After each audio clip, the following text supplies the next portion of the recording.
vean, el tiempo tiene una concepción muy curiosa. Ahorita vamos a ver las diferentes concepciones que ha tenido y cómo se denomina a nivel físico, pero la pandemia ha sido un gran ejemplo de cómo se ha llevado a cabo el tiempo. Por ejemplo, el tiempo en las prisiones, el tiempo que viven en las prisiones es muy similar al tiempo que estamos viviendo en la pandemia. Por ejemplo, pues, llevamos 8 meses en esta cuestión de la cuarentena y escuchando todo ello. Entonces pareciera que para nosotros ha sido mucho tiempo. Si lo vemos desde fuera, decimos 8 meses, o sea, que es muy largo. Pero cuando de repente nos fijamos en cosas, realmente vemos que ha sido muy rápido todo, ¿no? O sea, que se ha acelerado muy rápido. Cuando pensamos en marzo y pensamos en ahora, decimos qué rápido se ha ido. Pero cuando lo pensamos desde afuera, lo vemos muy largo. Entonces, la gente que está en prisión le pasa lo mismo. Pueden pasar 20 años y nosotros lo vemos muy largo, 20 años, pero para la gente que está dentro de prisión, el tiempo pasa muy rápido, muy, se acelera. También lo mismo pasa cuando estamos con el dentista. Por ejemplo, cuando estamos con el dentista, es una sensación como incómoda y todo ese asunto, y entonces si estamos en sala de espera y vemos el reloj, vemos que el reloj pareciera que avanza más despacio, ¿no? Y hacemos miles de cosas, leemos y todo ese asunto, y de repente cuando menos cuenta nos damos, apenas han pasado un minuto, ¿no?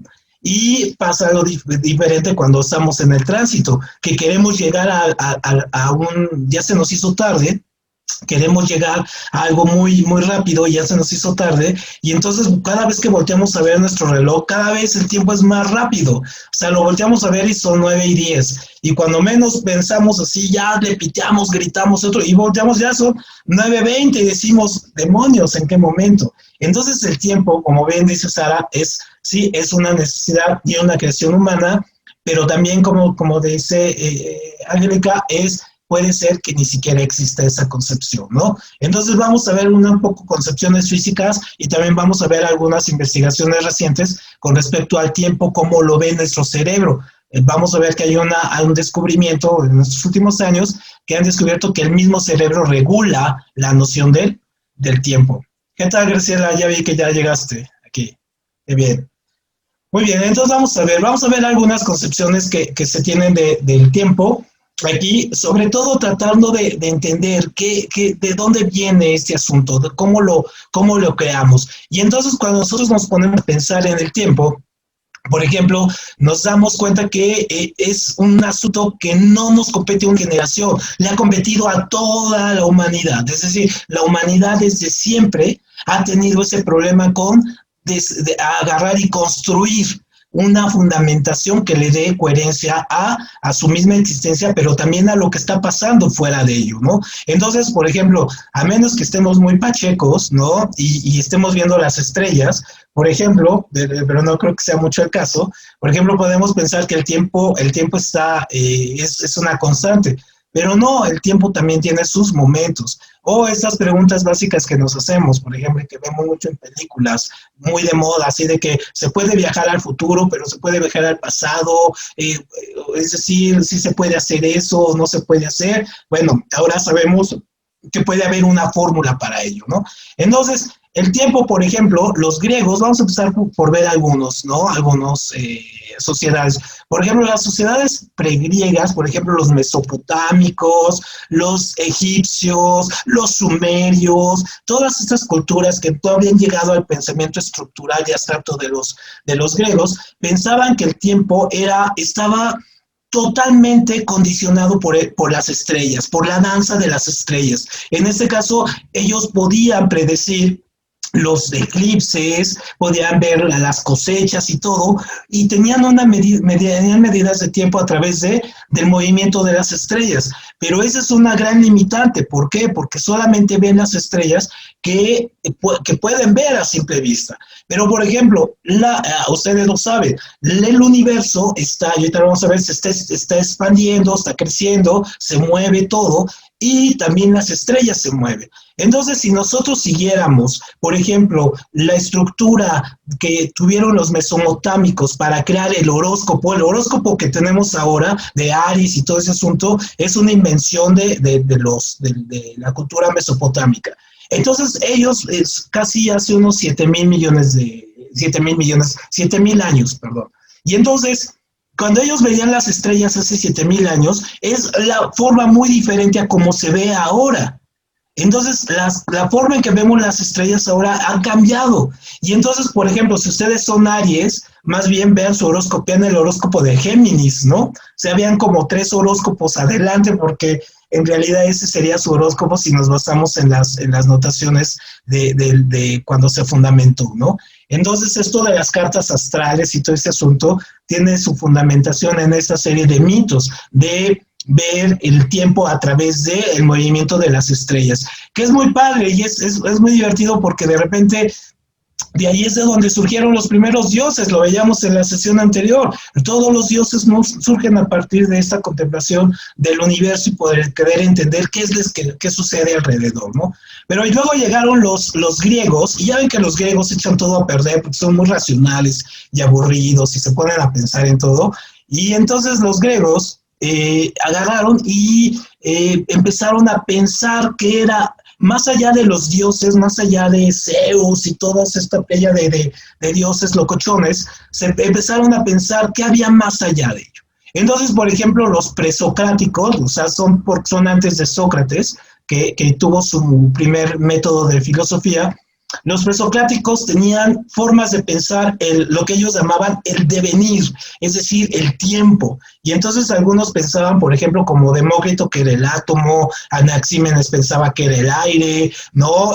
Pitágoras pensaba que era el agua, el número, perdón. Y entonces cada uno va a empezar a tener su propio método, ¿no? Heráclito, por ejemplo, pensaba que era el fuego, ¿no? Entonces, todos ellos tenían una concepción muy anímica, es decir, de ponerle a la situación, por ejemplo, algo que llamaban el éter, es decir, todo lo que estaba alrededor de mí era el éter, entonces todo el éter era lo que iba formando las cosas. Entonces había unas teorías muy locas de los griegos, pero pensaban, dentro de todos los griegos, coincidían en algo, que el tiempo era cíclico, ¿no? Y entonces, por ejemplo, la teoría de Heráclito, esta es bien interesante.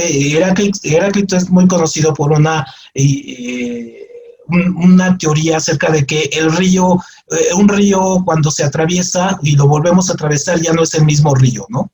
Y entonces, bueno, esa es una teoría, su teoría más famosa, y eso es lo que llama el devenir. Pero a partir de aquí empezó a estudiar lo que se llamaba el tiempo circular. Es decir, empezaron a pensar los griegos que el tiempo siempre estaba en constante regreso, que estábamos como atrapados en una espiral de la cual no podíamos salir. Y estábamos condenados a vivir en ese mismo tiempo y en esa misma existencia.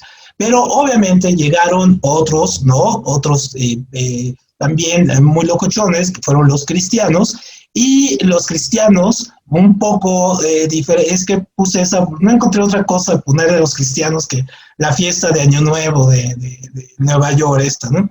Esta animación.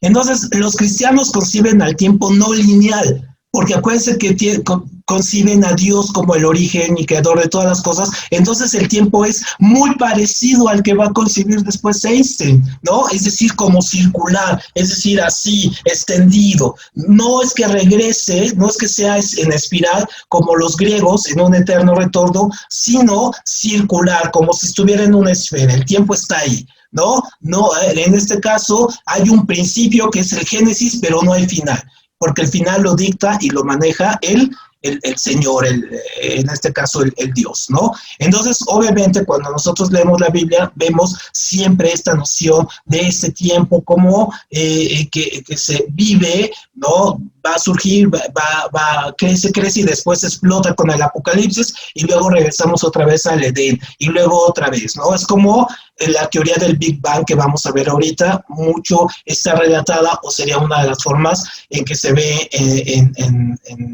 en la ciencia. Y no es nada casual que las grandes mentes científicas como Hawkins, como el mismo Newton, el mismo Einstein, hayan sido personas muy religiosas. O sea, eran personas muy creyentes. Entonces no estaba peleada la ciencia con su creencia, porque pensaban que finalmente se tocaban, que había puntos, en este caso, comunicantes.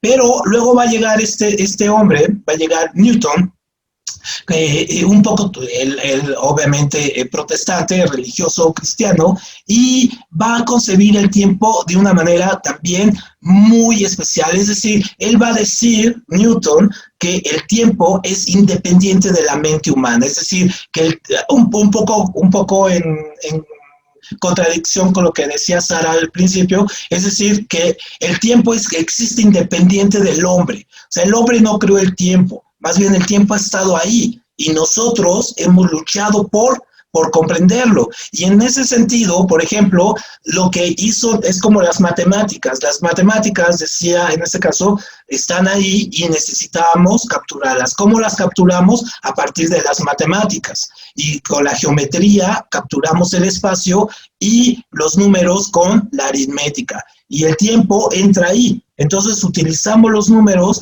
para poder entender el tiempo que está fuera de nosotros. Y el que va a llegar y le va a dar el golpe, el gran golpe a esta concepción que es con la que realmente vivimos ahora es Immanuel Kant. Entonces, Immanuel Kant era un filósofo increíblemente aburrido. O sea, si ustedes conocen a alguien aburrido, ¿no? Ya pueden decirle así, es un Kant.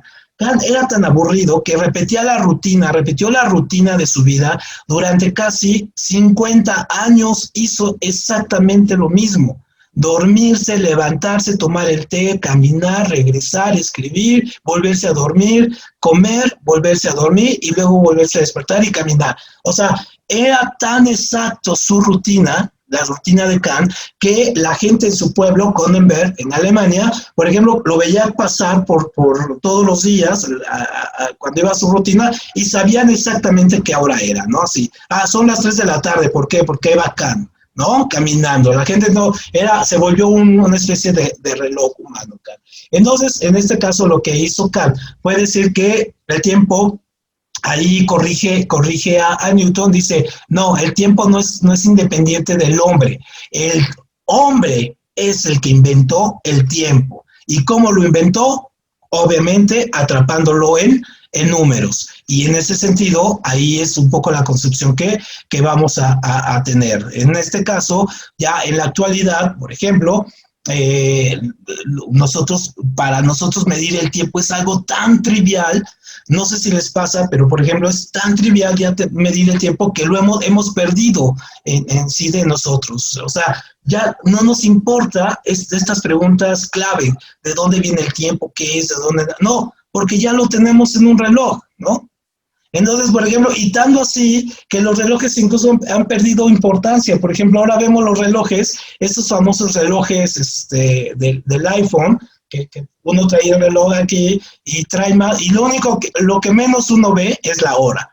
O sea, ¿quién de ustedes ve la hora en su reloj? O sea, realmente ya quedó como un artículo ornamental, ¿no? Así como para lucir bonito, y un poco de estatus, ve mi relojote, ¿no? Así, ese asunto. Pero ya no es. Y de hecho, desde el siglo XIX, cuando usaban estos monóculos, o sea, estas cuestiones que se ponían aquí y el reloj, era más de elegancia y todo, pero bueno, había ahí una cuestión de rutina. Ahora, realmente el tiempo no nos importa nada. O sea, todos vemos el celular, agarramos el celular y ya vemos el tiempo, ¿no? Y prácticamente nos hemos importado. Pero hay cuestiones muy, muy importantes atrás. Entonces, por ejemplo, en este momento podemos pensar que el tiempo, la física, en este momento, la física que pensamos, la física hace 50 años pensaba que ya había resuelto todos los problemas. O sea, la física hace 50 años dijo, ya nada más quedan 3, 4 problemas por resolver, que es la electricidad, por ejemplo, los viajes en el espacio y bla, bla, como 4. Y entonces, viene toda una serie de problemas. Por ejemplo, este problema de cuando empiezan a descubrir que sí se podía viajar en el tiempo, o empiezan a descubrir subpartículas atómicas más allá de los electrones, protones y neutrones, que pueden viajar y se pueden mover, el principio de incertidumbre y todo esto que te vamos a ver. Entonces, ahí los mismos físicos, ahora su gran idea es que el tiempo o las leyes fundamentales que rigen a la física no entienden ni pasado ni futuro, es decir, el tiempo solamente es una dimensión más de todas las dimensiones en las cuales tenemos. ¿Cuáles son las tres dimensiones fundamentales? Tú sí te las sabes, Graciela. ¿Cuáles de tus clases de física de la secundaria o de la prepa? ¿No? ¿Quién se acuerda cuáles son las tres dimensiones básicas? ¿Será pasado, presente y futuro? No, no, no, no. ¿No? No, no, no. ¿Es el volumen? Volumen, ajá.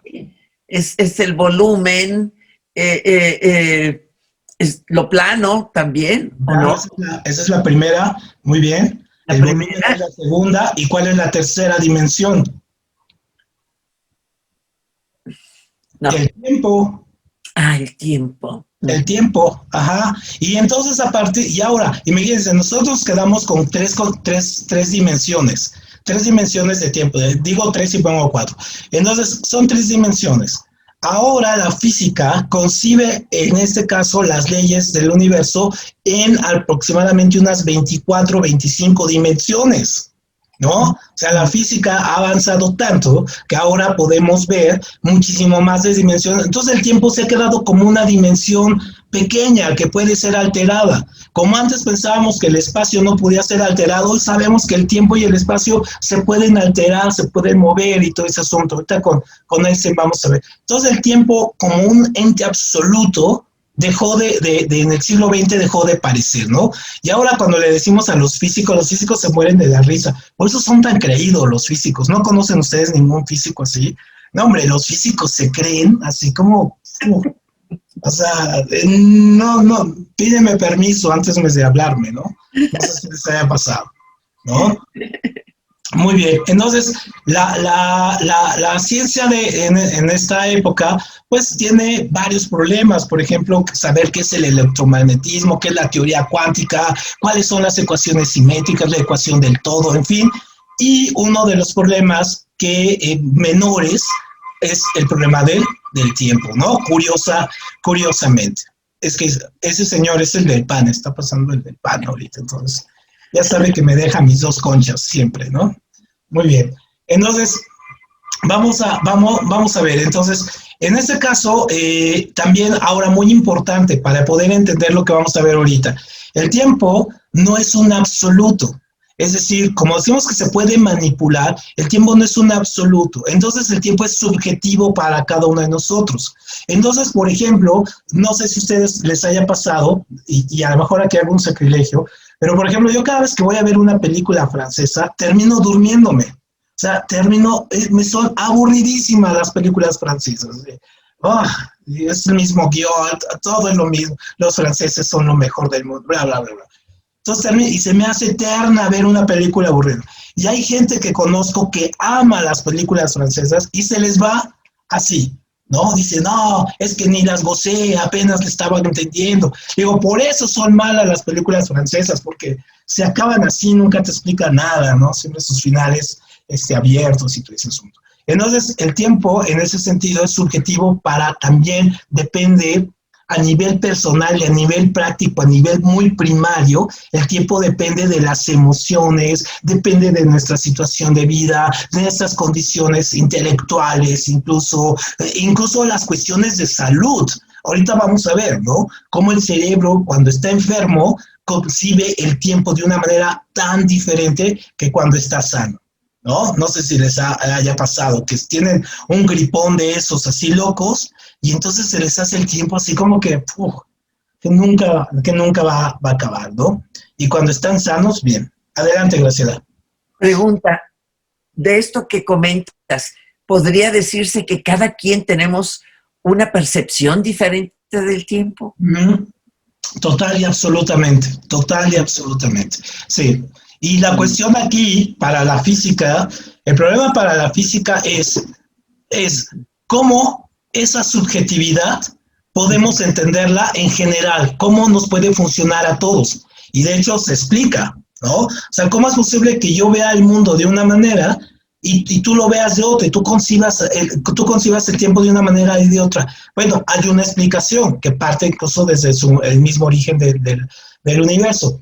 Pero también en la filosofía se pone más densa, ¿no? Es decir, cómo yo me explico el tiempo a partir de momentos, porque también una de las teorías filosóficas muy en boga, el existencialismo, por ejemplo, puso al tiempo como uno de los centros de su eje, en este caso filosófico, ¿no? Entonces, un poco en el sentido de decir la existencia es atemporal, está fuera del tiempo. Y entonces tú te ponías a explicar, bueno, pues, pero yo tengo que entrar a las 10, ¿no? Entonces, ¿cuál es lo atemporal, no? ¿Cuál es mi existencia, no? Entonces, ahí, o Wittgenstein, por ejemplo, con la teoría del lenguaje y el tiempo, dice Wittgenstein, el alemán que el tiempo nosotros lo creamos a partir del lenguaje, ¿no? Que nosotros, ni siquiera de los números, sino que del lenguaje, a partir de las palabras. Entonces, todas esas subjetividades van a ir encontrando pieza un poco a poco. Entonces, vamos a tratar de explicar el origen a partir de una manera física, ¿no? Entonces, ahí está pasando ya el atole calientito también. Es que es la hora del que pasan todos, ¿no? Ahorita pasa también el de los esquites, ¿no? Y el que nunca ha pasado aquí, y es un reclamo así, porque yo ayer incluso ponía en Facebook, si alguien lo había escuchado, el de los biscuits. No sé si han escuchado. Así dice, no biscuits, biscuits, ¿no? Compre sus biscuits, ¿no? Bisquetes. Biscuits, ese, ¿no? Caliente. Es que acá sí pasa. Allá sí pasa por tu casa. Oye, cómpranos unos, porque aquí nunca pasa. Y aparte siempre dice, yo se los recomiendo, ¿no? O sea, alguien me decía ahí. Muy bien. Bueno, entonces, el tiempo. El tiempo de manera física. ¿Cómo surge? Bueno, a partir de aquí empieza un poco la parte de física. Vean, el tiempo como tal, nosotros siempre hemos concebido de esta pregunta de qué había antes del tiempo. O sea, ¿qué había antes? ¿El tiempo es perenne o hay un inicio del tiempo? Entonces, para poder entender esta pregunta, tenemos que empezar por esta palabra, entropía. Entropía es el desorden, es lo que hay. Entre más desorden, hay más entropía. Y entre más entropía, hay más energía, hay más gasto energético. Entonces la energía, por ejemplo, cuando ustedes ponen a hervir un litro de agua, entonces los átomos comienzan a moverse y ese movimiento de los átomos es el que va a generar entropía, y a mayor entropía, mayor calor y mayor energía y por lo tanto mayor fuerza también. Entonces, hay una situación de que la entropía es uno de los principios básicos que van a explicar un fenómeno muy importante como va a ser, en este caso, el Big Bang. El Big Bang surge a partir de la entropía concentrada, que está concentrada y tiene que generar una explosión. Es decir, el universo está concentrado, ¿no? En un pequeño, digamos, una minúscula carga energética, ¿no? Hace más o menos, se calcula que el universo tiene unos 15,000 millones de años, está encapsulado en una minúscula, más pequeño que un electrón, capa de energía que condensa toda la energía. Y entra en un momento, en este caso, de entropía, comienza a moverse. Y entonces, al empezar a moverse, genera la suficiente energía para explotar. Y esa explosión, que es lo que nosotros llamamos como la teoría del Big Bang, ¿no? Que explota la primera esencia, la primera materia concentrada, liberando en este caso toda la energía, pero también todos los componentes del universo. Y entonces en los primeros segundos, digamos en el primer cuarto de segundo, el universo ya se había extendido casi aproximadamente unos 25 millones de años luz, ¿no? En los primeros milésimas de segundos ya se había extendido. Y entonces, a partir de ese momento, el universo no deja de extenderse, empieza a crecer, a crecer, a crecer, a crecer. Y en ese proceso de que va creciendo, y que, ojo, aquí la entropía está en todo su nivel. Cuando es la gran explosión, está en todo su nivel, por eso todo está disperso. Pero entonces el universo, vean lo curioso, comienza a enfriarse. Y entonces al comenzar a enfriarse el universo, comienza el proceso contrario, que es el proceso en este caso, de dejarse de mover. Entonces, por ejemplo, o de enfriarse. Y entonces ahorita el universo está en un momento donde a partir de 15.000 millones de años sigue creciendo, es decir, sigue esa onda expansiva, y después piensan los físicos que esa onda expansiva se va a detener y va a comenzar después a contraerse, y eso se le conoce como el Big Crunch. Entonces es como todo va en tiempo lineal para acá, pero ojo, si lo vemos de una manera muy física, muy de física clásica, veíamos que el tiempo se maneja lineal, pero no. Después Einstein, ahorita lo vamos a ver, Einstein nos va a enseñar que el tiempo más bien es en forma esférica por la gravedad, porque el espacio y el tiempo empiezan a ser afectados por la gravedad, y entonces es circular. Entonces circula y empieza a crecer. Y en ese crecimiento es cuando se forman los protones, los neutrones, se forman en este caso los quarks, todas las moléculas o subpartículas atómicas que existen. Es cuando, por ejemplo, en los 10 primeros segundos de la creación del universo es cuando se forma el oro. Imagínense, o sea, el oro a los 10 segundos de creación del universo, y ahora lo utilizamos para acá, traerlo acá, ¿no? Y ponerlo. Y el oro pues, se crea en los 10 primeros. Y muchos de los materiales que utilizamos ahora. Entonces, empieza a crecer esa masa de gas, empieza a crecer, y toda esa fuerza, en este caso de entropía, es la que rige que haya movimiento. El frío absoluto como tal, por ejemplo, no existe. Cuando nosotros hablamos de calor y frío, no existe el frío, existe el calor. El frío es una disminución de calor. ¿Por qué? Porque las moléculas se están moviendo. Pero ojo, muy importante, se están moviendo. Una partícula, si deja de moverse, no existe, no hay ninguna, todas están moviendo. Entonces todo está moviendo, está vibrando. Y esa es la entropía. Y entonces cuando deja de vibrar, en este caso, es porque ha alcanzado el cero absoluto, es decir, los 273 grados Kelvin. Es una medida científica imposible de lograr para nosotros o de visualizar incluso, pero que es donde una molécula se pararía. Pero cuando nosotros concebimos el frío, por ejemplo, tenemos que entender los estados de la materia. Los estados de la materia que nosotros conocemos son 3, sólido, líquido y gaseoso, ¿no? Bueno, dentro de esos 3 estados hay otros 15 estados. Entre ellos está el plasma, por ejemplo, ¿no? El estado G, y en fin. Los estados lo que nos enseñan, por ejemplo, es que, por ejemplo, está el agua, y el agua está a 100 grados hierve y se convierte en gas, pero a 0 grados se congela.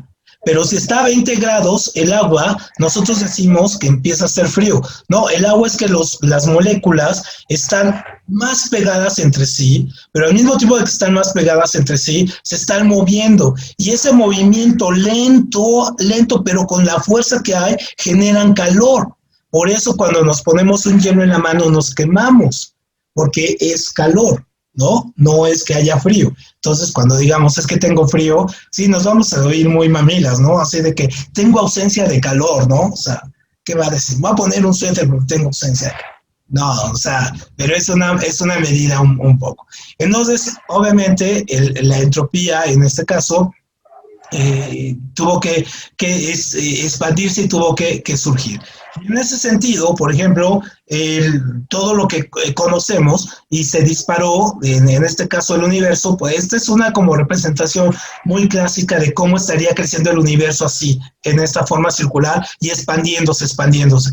Tanto así hasta lograr esto, ¿no? A lograr que se extienda. Ahora hay más galaxias, por ejemplo, hay más galaxias que granos de arena en el ¿no? sea, se pueden imaginar la cantidad de galaxias que hay. Nosotros, y aquí nosotros vivimos en una galaxia pequeña, ¿no? Que es la Vía Láctea, y vivimos casi al final de la Vía Láctea, ¿no? Entonces, de hecho, hay toda una fórmula matemática, ¿no? Sí, adelante, sí, Angélica, ¿comentabas algo? No, nada, perdón. Ok. Hay una fórmula matemática que explica que al tener tantas galaxias y tantos posibles planetas, pues existirían casi 400 millones de planetas en el universo donde pudiera haber vida, ¿no? Vida inteligente. O sea, no nada más vida, sino vida inteligente. Entonces, bueno, es una cosa, cuando nosotros nos ponemos a pensar, bueno, ¿y por qué no bajan los extraterrestres? ¿Y por qué tenemos a Jaime Maussan nada más aquí, ¿no? Y al cazafantasmas aquí, en lugar de ver estas maravillas. Entonces, el Big Crunch es esta teoría. Sí, dime, Graciela. Pero también se podría suponer lo contrario, ¿no? Que no hay 2 granos de arena en el inmenso mar que sean idénticos. Entonces también se podría pensar que somos únicos e irrepetibles, como lo somos, que nuestro planeta es único e irrepetible. Y esto a lo mejor nos haría valorar más todo, nada más. Por supuesto, total y absolutamente, ¿no?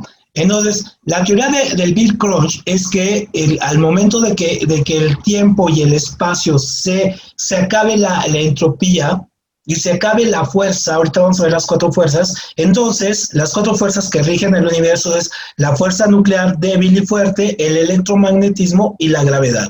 Cuando se acabe eso, va a empezar a contraerse y a pasar esto, y al momento que se contraiga va a haber otra vez una nueva explosión. Entonces estamos pensando cuántas veces, y esta es una teoría muy loca, de cuántas veces no ha habido Big Bangs y cuántas veces no ha habido Big Crunch. O sea, cuando nosotros nos ponemos a pensar, es que somos únicos e irrepetibles, no, y nos podemos pensar, híjole, es que han de existir ya millones y millones de Big Crunch y Big Bang. Entonces, ahí es cuando nos ponemos a pensar que el tiempo, si lo ponemos a pensar lineal, se nos sale de control, ¿no? O sea, nos sobrepasa la idea de pensar cuánto ha existido antes quizá de nosotros, ¿no? Y nosotros pensándonos así como únicos. Entonces, sí, esta teoría es la más en boga, y esta teoría ha encontrado unas teorías muy locas que se llama, por ejemplo, la teoría de cuerdas, o la teoría del todo, o la teoría cuántica de bucles. Estas son teorías que tienen los físicos ahora para querer explicar, por ejemplo, cómo es que todos los átomos, todas las subpartículas, toda la materia, por ejemplo, toda esta materia que hay entre planetas, no es que esté vacío. No, por ejemplo, uno piensa, tenemos el Sol, y cuando el Sol nos da, o sea, la luz que nos da, si juntamos todas las luces de las galaxias, el universo debería ser impresionantemente brillante. ¿Por qué piensan ustedes que no es brillante el universo? Porque es oscuro. ¿Cuál sería su teoría?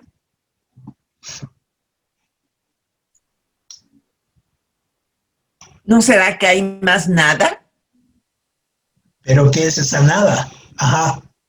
Que realmente lo que llamamos materia es muy poco en el universo, de acuerdo a lo que comentas. Por eso no hay esa cantidad de luz, porque es muy poco en relación con lo inmenso de lo que nos contiene del universo, y que eso es la nada, lo vacío. O sea, que la masa concentrada es menor que el espacio en el que está atrapada, ¿no? Por ejemplo, como si fuera una esfera y la masa junta todavía fuera un granito y todo el universo fuera esto, ¿no? No, eso se pensó, eso pensaban los griegos, y eso pensaron hasta el siglo pasado. Ahora se sabe, ¿no?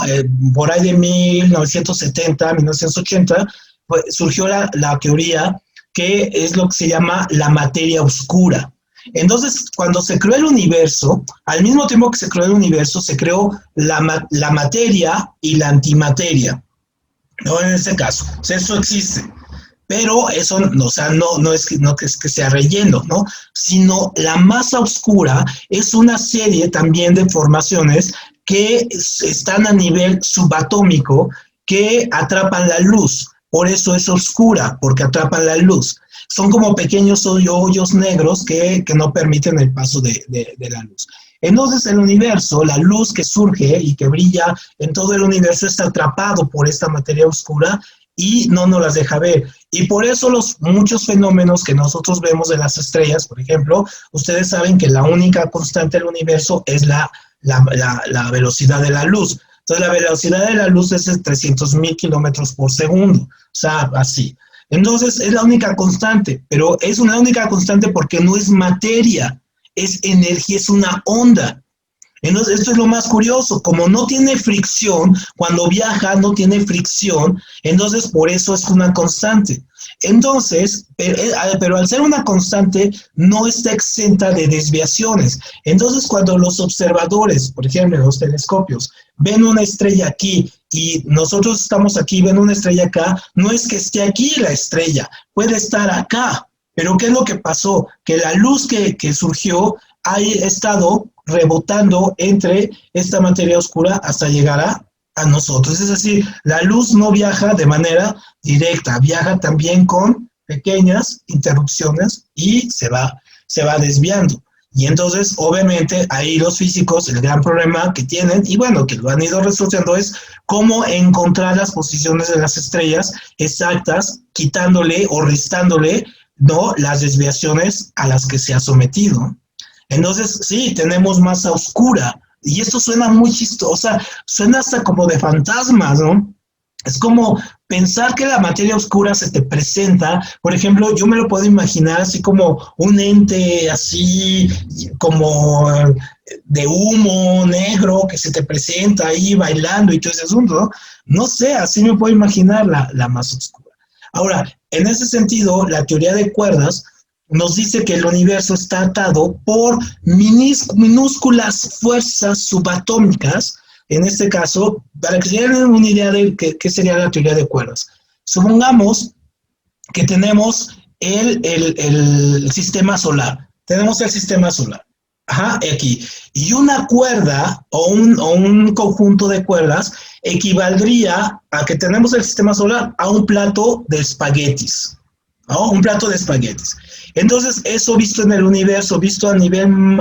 Ahora veamos que el sistema solar es el universo.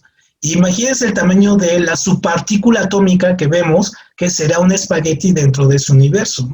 Entonces, es una cuestión micro, ya que cae más en el asunto de la imaginación y un poco de la fantasía, más allá de la realidad, donde decimos, ¿dónde se acaba todo? ¿No? Y entonces, para no caernos en la locura y decir dónde se acaba todo, por eso tenemos estas cuatro fuerzas que nos hacen explicar que el tiempo, nos hacen, digamos, entender el tiempo dentro de los límites que nosotros podamos entender. Entonces, tenemos cuatro fuerzas, en este caso en el universo: la fuerza nuclear fuerte, débil, la gravedad y el electromagnetismo.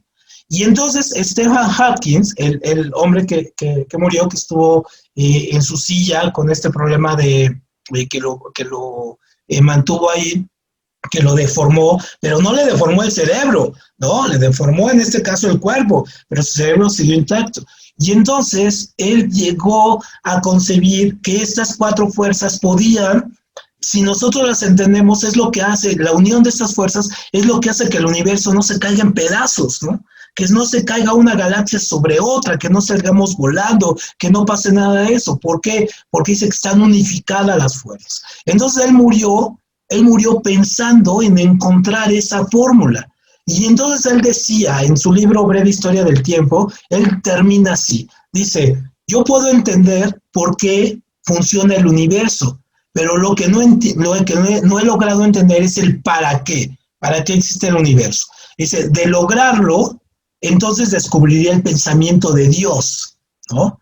Entonces, es que entra en esta cuestión como de la locura, ¿no? Por querer entender estas situaciones. ¿Ibas a comentar algo, Graciela? ¿No? Perfecto. Cuando alguien quiera comentar, adelante, sin problema. Y entonces, una de las formas ahora reciente que hemos encontrado y que es herencia de Einstein, Penrose, el hombre que acaba de ganar el Nobel de Física, y Hawkins y algunos más, es esta cosa maravillosa, ¿no? Estas cosas maravillosas son los hoyos negros.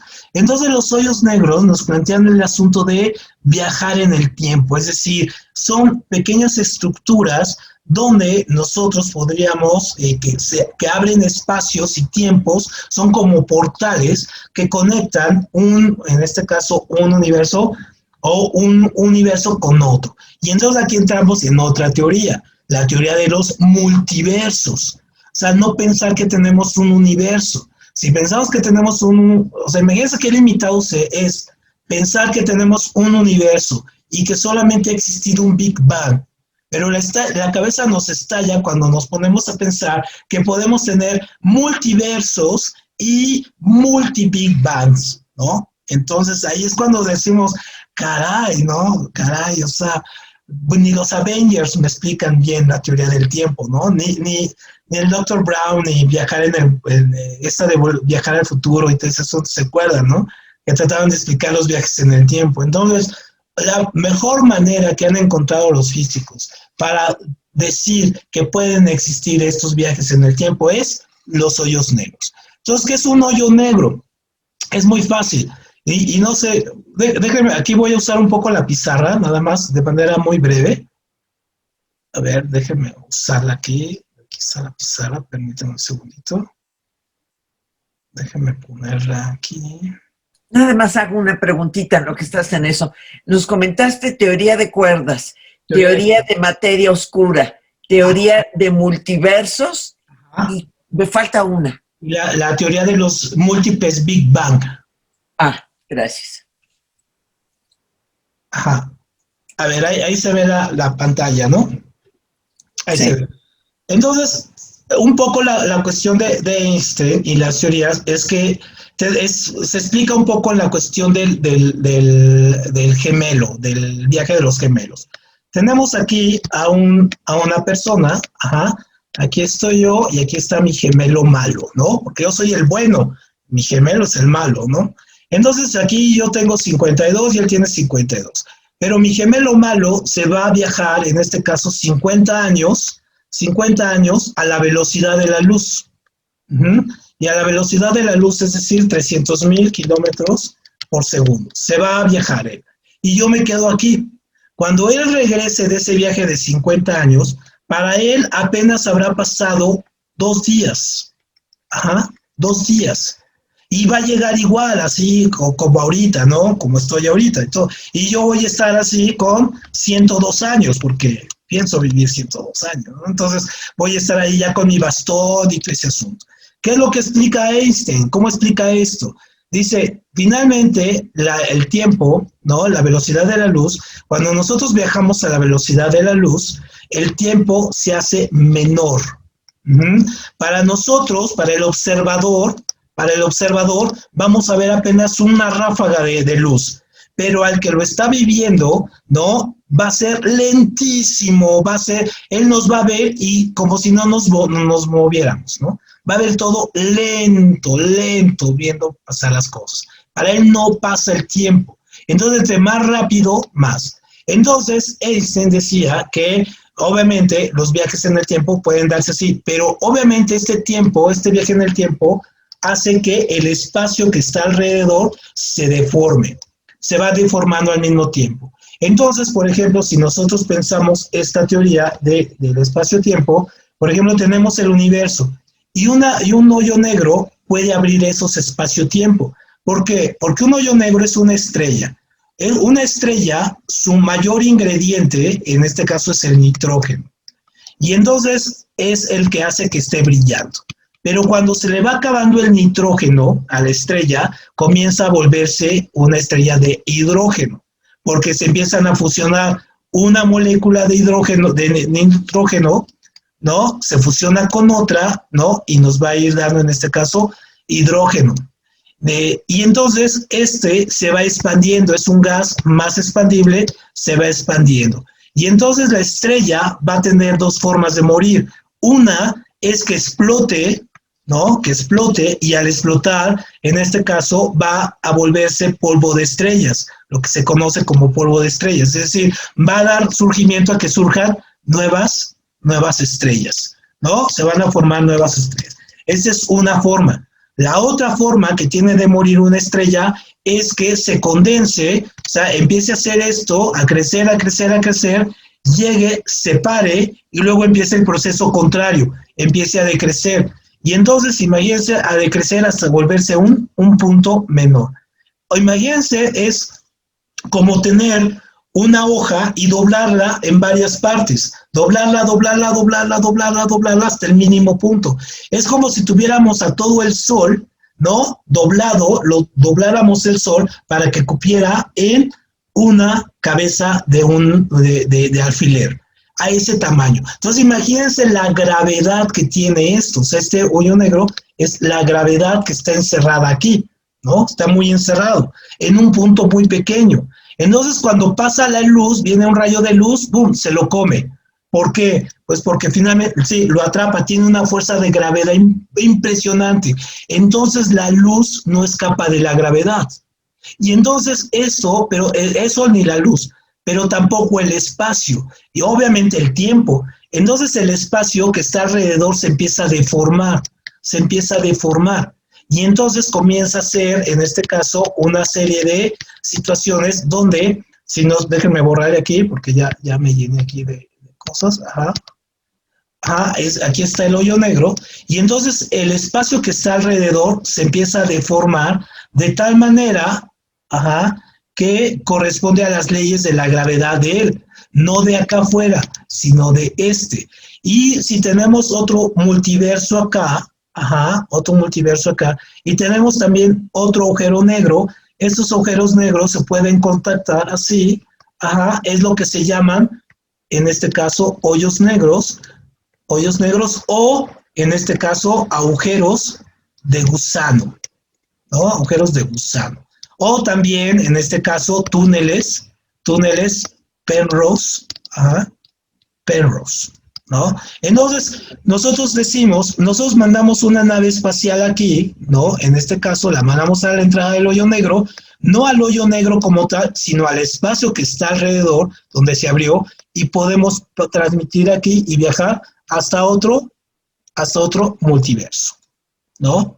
Esa es la teoría de los agujeros negros y las teorías de Penrose. Y en este caso, nosotros ahora sabemos que existen los hoyos negros, y de hecho tenemos un hoyo negro en el centro de la galaxia. En la Vía Láctea hay un agujero de gusano. Y entonces, obviamente, cuando nosotros tenemos esto, nos podemos explicar. Imagínense qué pasaría, y esta es una teoría muy vieja, o sea, yo estoy aquí está mi gemelo malo, él viajó 50 años, pero en esos 50 años, ¿no? Él se topó con un hoyo negro y viajó por el hoyo negro. Y entonces él puede llegar acá, según estas teorías, a un universo que pueda ser o un universo paralelo al nuestro, o un universo completamente diferente, con otra lógica y otra diversidad de tiempo y espacio. Y entonces las leyes de tiempo y espacio que le regían a él aquí se volverían completamente otras.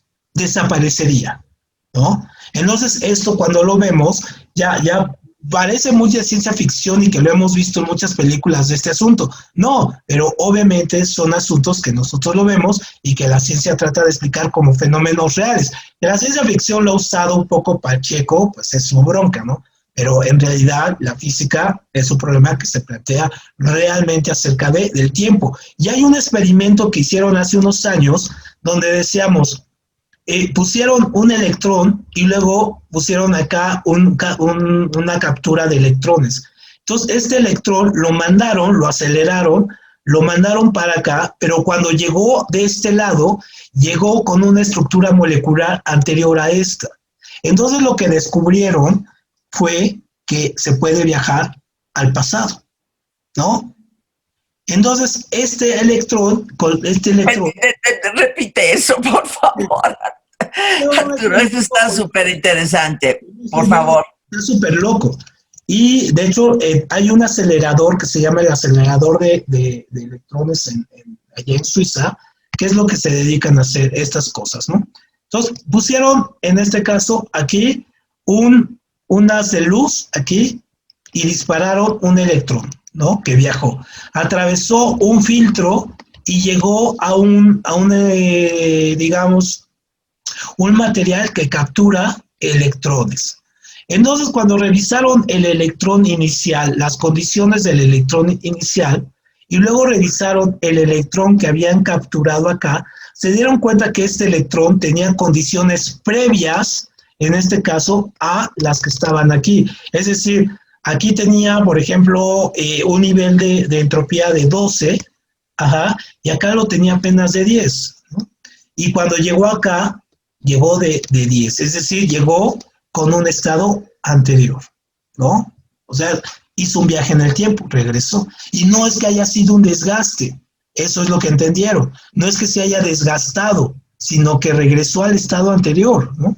Entonces, eso es a nivel molecular, es súper interesante. Entonces, estos viajes que han descubierto que se pueden hacer, ¿no? Y un poco nos salen así de la comprensión, decimos, caray, ¿qué es esto? ¿Qué estamos viendo con estos tipos, ¿no? Muy bien, regresemos a nuestra presentación. Entonces, los hoyos negros, dejen ponerle aquí, acá, compartir, acá está, muy bien.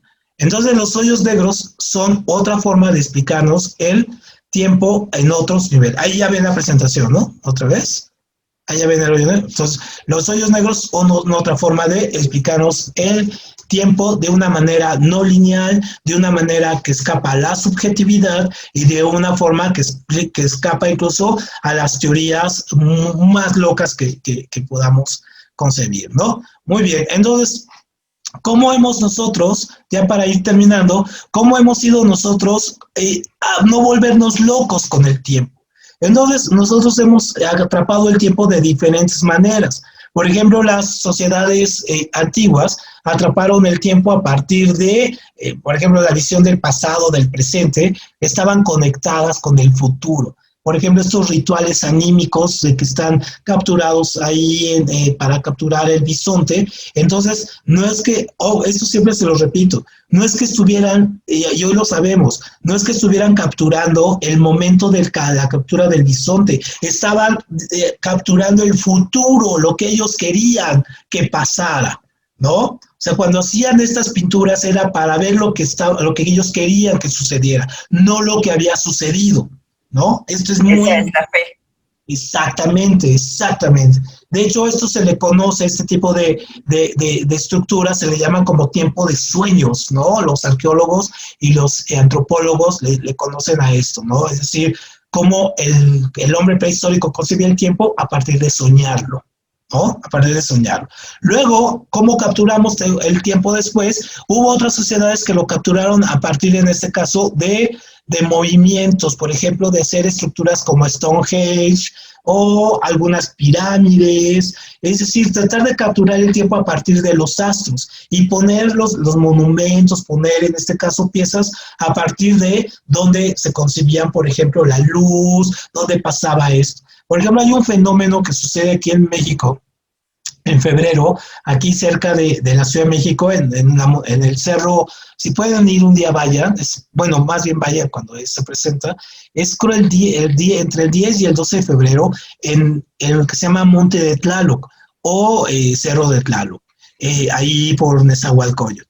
Entonces, cuando ustedes suben a la parte hasta arriba, el 10 de febrero surge el sol. Cuando sale el sol, surge entre el monte de Orizaba y el Popocatépetl y forma una luz que se hace que se vea otra montaña. Y entonces es como si viéramos tres grandes montañas. Y entonces es el fenómeno que se le conoce como la montaña fantasma, ¿no?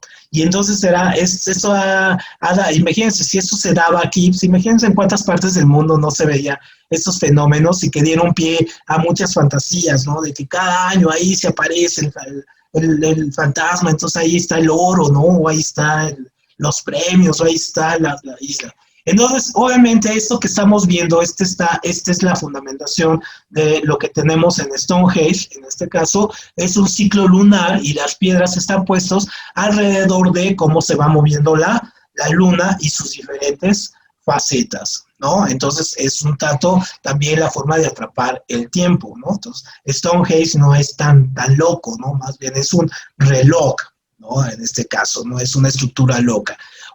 Y bueno, ahí lo vemos moviendo.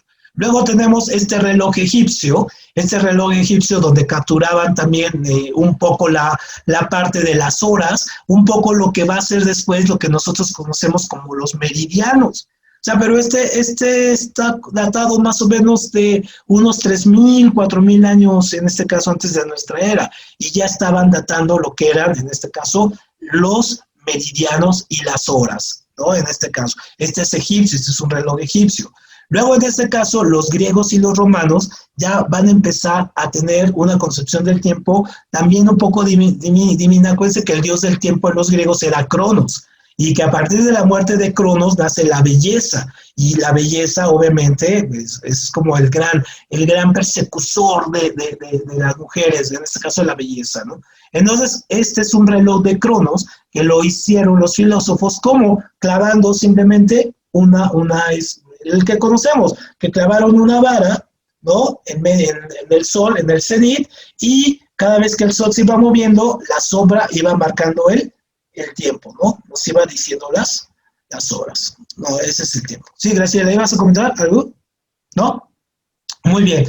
Luego, entonces, ¿cómo también en otras culturas? Por ejemplo, en las culturas ya china, por ejemplo, en la cultura china, utilizar el desarrollo de la matemática va junto con el tiempo. Entonces, por ejemplo, si ustedes saben manejar un ábaco, en este caso, el ábaco está concebido no para hacer cuentas numéricas nada más, sino es un calendario, se puede utilizar como un calendario. Y entonces, por ejemplo, entre los hinduistas o los budistas, por ejemplo, en este caso, Graciela me debe entender mejor esto, el tiempo está concebido de una manera también diferente, no de una manera lineal, conceptual, como nosotros en Occidente lo vemos, sino que el tiempo tiene un desarrollo también casi cíclico, casi como un regreso a los estados anteriores, en este caso, que nada es permanente, es decir, todo está en constante cambio, incluso la misma muerte, la muerte vista como un paso de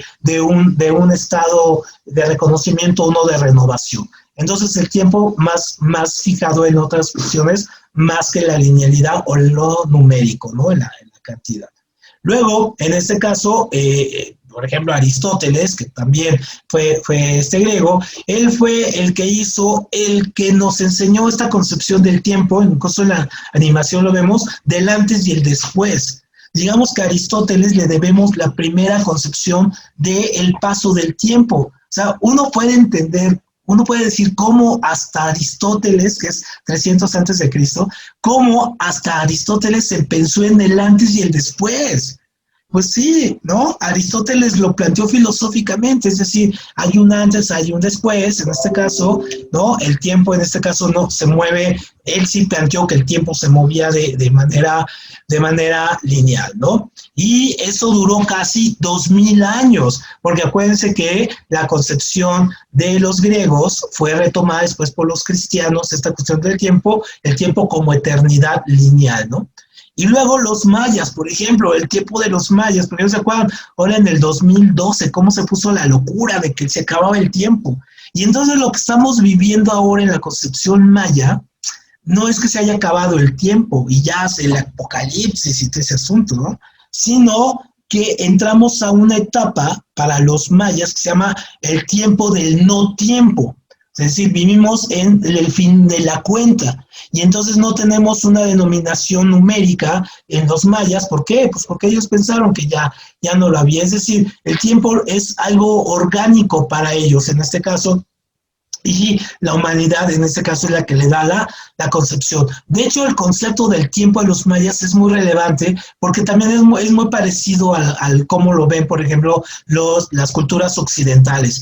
Y no hay que desperdiciar la idea de que la cultura india es muy parecida a la cultura maya en el uso numérico. Ambos usaban el cero, ¿no? Por ejemplo, y ambas tenían la misma concepción acerca del tiempo. Luego, por ejemplo, los romanos, a los romanos les debemos el calendario como lo conocemos ahora. O sea, el calendario o la concepción de tener un calendario con días, meses y atrapado en años, ¿no? Y luego los años en décadas. Luego las décadas en siglos, se la debemos a los romanos. Y de hecho es el Julio César, es el primer, en este caso, emperador que va a concebir va a concebir un calendario de 365 días, ¿no? Y también y con él ya va a entender lo que es el año bisiesto.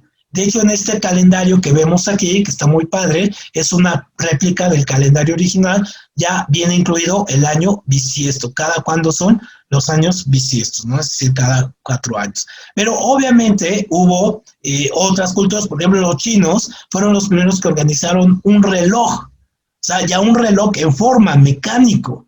Y este reloj medía, es tan sencillo que lo vemos aquí, medía 5 pisos, era una pagoda, o sea, era un aparato enorme, era un edificio que tenía un maneje electrónico, sino mecánico, que iba midiendo en este caso los tiempos. Entonces, es un mecanismo que incluso ellos lo llegaron a conocer como el mecanismo celestial del tiempo, lo pueden buscar, hay pocas representaciones. Esta es digamos, la más exacta acerca de cómo era, ¿no? Que me diría lo que de hoy o sea, era una obra magna, porque tampoco había la tecnología para construir un edificio de 5 pisos, ¿no? Entonces, era una obra magna, pero obviamente era un deseo por controlar el tiempo. Entonces, se tardó más o menos como 12 o 15 años en construirse este reloj, ¿no? Pero luego los cristianos se dieron cuenta, y sobre todo el Papa Gregorio XIII, o sea, el Papa Magno, ese que hizo tantas cosas, ese Papa se dio cuenta que el calendario de Julio César tenía un retraso, que estaba mal.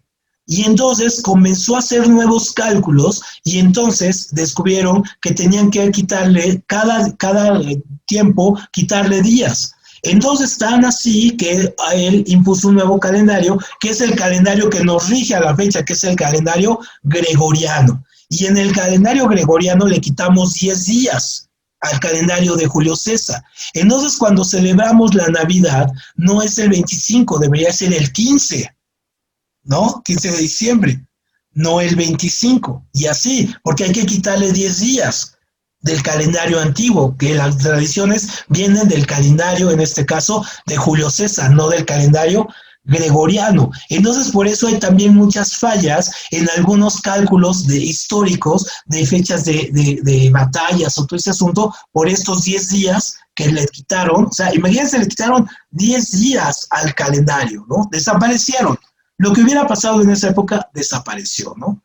Y entonces, luego ya un poco, Galileo, pues sí, Galileo ya va a ser el primer concepto de reloj como lo conocemos ahora. Ojo, imagínense, nosotros pensamos en Galileo en otras cosas, pero Galileo dio las bases para que después un astrónomo, Christian Huygens, fuera el que ya desarrollara un reloj. Y obviamente, ¿quién se quedaron con la patente de los relojes? Pues sí, los suizos, ¿no?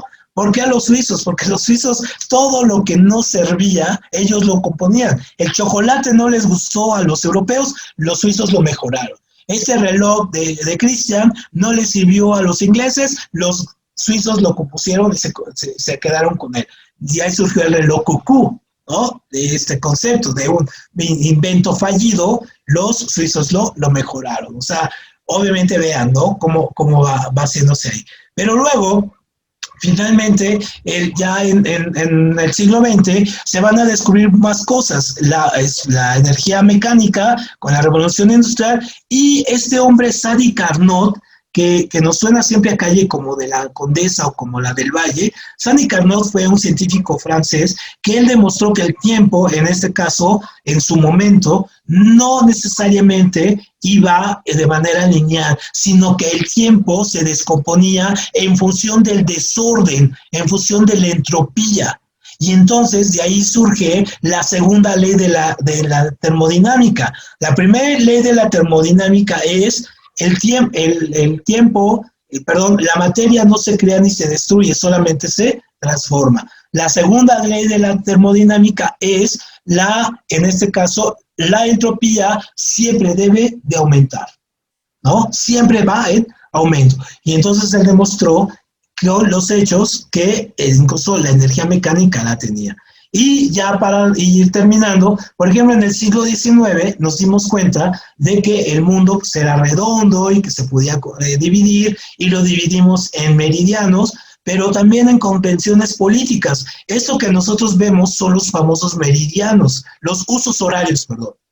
Todos los usos horarios son convenciones políticas donde el tiempo puede cambiar. Por ejemplo, que cambie esta cuestión que cambiamos el horario de verano y el horario de invierno, es un manejo ideológico del tiempo muy interesante, porque de ahí surge.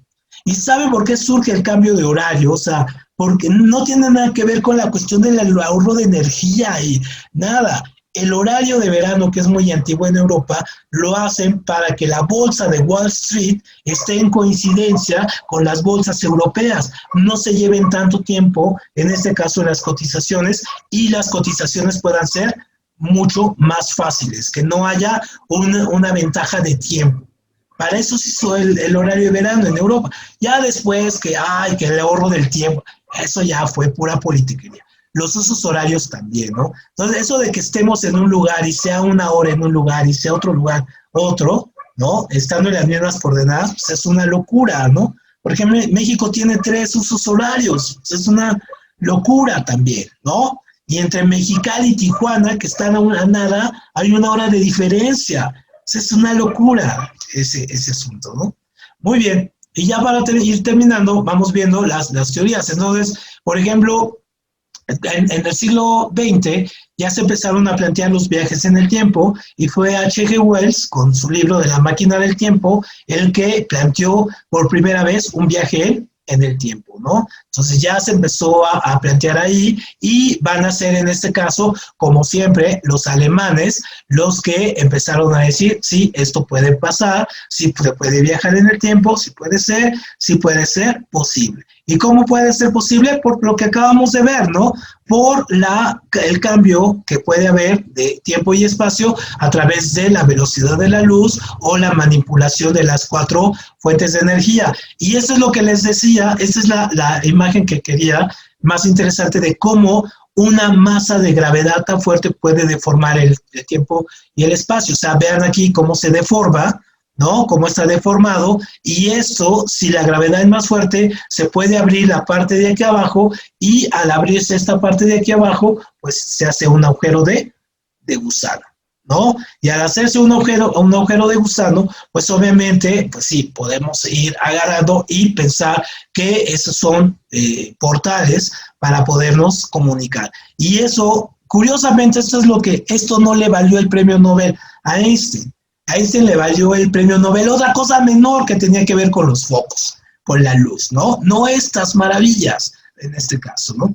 Y entonces aquí Einstein, en este caso, también nos planteó algo, nos rompió una situación, que el tiempo no viaja lineal, sino que viaja de manera esférica, ¿no? El tiempo es esférico, ¿no? Muy bien.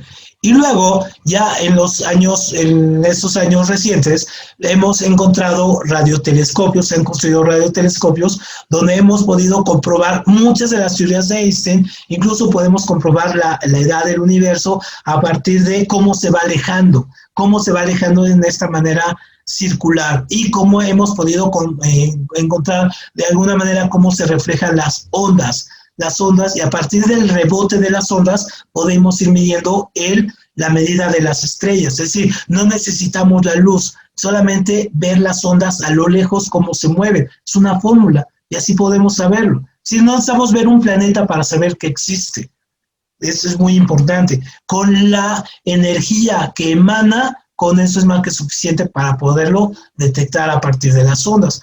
Y luego, ya en los siglos recientes, hubo 2 cosas. Uno, que se creó el reloj nuclear. El reloj nuclear es el que mide los asuntos políticos de cuándo se va a acabar el mundo. Es decir, entre más conflictos políticos haya, más cerca estamos del fin del mundo, ¿no? Pero también se creó el reloj atómico, el otro. Entonces, el reloj atómico es este que vemos en la imagen, es Celsius, en este caso, que está moviéndose, y entonces ustedes saben que todos los elementos, lo que les dije, que se están moviendo. Entonces, el Celsius, en este caso, se mueve de manera muy, muy periódica, pero no cambia. O sea, muchos de los elementos cambian. El Celsius no, se mantiene siempre constante. Y entonces encontraron que era la mejor medida para ver los cambios en este material y poder a partir de ahí ir viendo periódicamente los segundos, a partir de la degradación de un material. Y entonces, ¿por qué era el más exacto? Porque es el que no cambia, ¿no? Entonces lo dejaron como el reloj atómico, es decir, el reloj que mide las horas de manera más precisa que cualquier otro lado, ¿no? Y ya para terminar, en este caso, aquí vemos que esta teoría muy reciente acerca de que se encontró que el cerebro tiene una región, que son una región del cerebro, que la tenemos aquí, a ver si la podemos ver, en esta parte de acá abajo, que es la que rige lo que se llama ciclos circadianos. Los ciclos circadianos es lo que nos lleva, por ejemplo, a la cuestión del sueño, a que nos dé sueño o no, cada cuando nos da sueño. Entonces, cuando nosotros alteramos estos ciclos, alteramos también el tiempo. Y esto lo vamos a ver en otra sesión.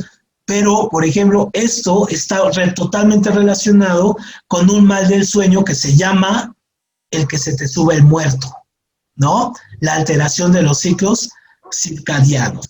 Entonces, si los ciclos cardicianos están alterados, tu presión se disminuye y entonces sientes esta famosa situación de que se te subió el muerto y todo ese asunto, ¿no? En este caso, más bien es una alteración en la estructura de tu cerebro. Y en este caso, bueno, ya nada más, aquí con esta terminamos. También hemos encontrado, ¿no? En últimas recientes, que el cerebro, tenemos una parte en el cerebro que está ahí, es la partecita verde, ahí que se ve, no sé si saben, dentro del círculo, esa se llama corteza entorrenal lateral y está adyacente al hipocampo. Y entonces esta pequeña partecita, ya para cerrar y un poco concluyendo, es la que nos lleva a, digamos, a condensar todo lo que es la memoria y permite que el cerebro, en este caso, represente los estados del tiempo, el pasado, el presente y el futuro. Entonces, digamos que esta partita chiquita es la que a nivel cerebral nos hace comprender el pasado, el presente y el futuro, y en este caso, esta parte de acá y esta cuestión es la que nos permite entender, en este caso, el tiempo a nivel cósmico, ¿no? A nivel general. O sea, eso nos unifica a todos, esta teoría nos unifica a todos, nos hace estar en el mismo plazo temporal, porque lo vivimos, todos tenemos la misma gravedad, pero esta chiquita, aquí, perdón, esta chiquita es la que nos hace que todo sea diferente para cada uno de nosotros. Muy bien. Bueno, pues con esto terminamos. Les agradezco mucho la paciencia. Hoy nos pasamos un poquito más del tiempo, pero bueno, estamos hablando del tiempo, entonces pues merecía que le diéramos un poquito más de tiempo al tiempo, ¿no? Y la próxima semana, bueno, el próximo viernes vamos a tener, va a ser una sesión un poco más musical. Entonces vamos a ver la historia del rock. Va a estar un poco ligera la sesión y entonces ahí vamos a ver, prometo no poner reggaetones ni nada de ese asunto, pero veremos algunas cosas ahí padres, ¿no? Qué bárbaro, Arturo. Me encantó, me encantó. Mucha información, traté de agarrar o de pescar lo más que podía. Uh-huh. Afortunadamente, digo, y con toda la rapidez y demás, veo que muchos conceptos del tiempo se manejan en el budismo. ¿Sí? Y se manejan de ciertas maneras similares. En ciertas cosas hay similitudes. Y bueno, pues eso, me dejaste un buen rato para pensar. Muy interesante. Muchas gracias, Arturo. No, gracias. Muy interesante, gracias. Gracias a ti. No, gracias, Mónica. Gracias, Sara. Nos vemos aquí gracias, Angélica. Aquí nos vemos el próximo viernes, ¿no? Para ver la cuestión del rock y traen a sus bandas favoritas, a ver si coincide con nuestro top 10 que vamos a hacer al final de bandas de rock, ¿no? A ver si queremos rock. Está bien, va a estar divertido. Vamos a ver al Flanagan, ¿no? Que se llama. Sale, pues nos vemos, queda grabada la sesión y el viernes ya les paso la plataforma, lugar y todo, donde ya están todas las sesiones, incluyendo esta que vimos. Es por aquí. ¿Sale? Gracias, Arturo, Órale. gracias. Hasta luego, compañero, hasta luego. Bye.